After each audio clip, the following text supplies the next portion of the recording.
آفتاب کی روشنی کی قسم اور رات کی تاریکی کی قسم جب وہ چھا جائے۔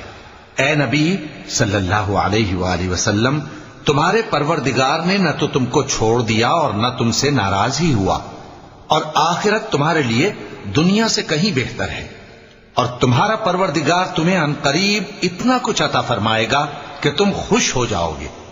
بھلا اس نے تمہیں یتیم پا کر جگہ نہیں دی؟ بے شک دی، اور تمہیں رستے سے ناواقف دیکھا تو سیدھا رستہ دکھایا، اور اس نے تمہیں تنگ دست پایا تو غنی کر دیا۔ تو تم بھی یتیم پر ستم نہ کرنا اور مانگنے والے کو جھڑکی نہ دینا، اور اپنے پروردگار کی نعمت یعنی وحی کا بیان کرتے رہنا۔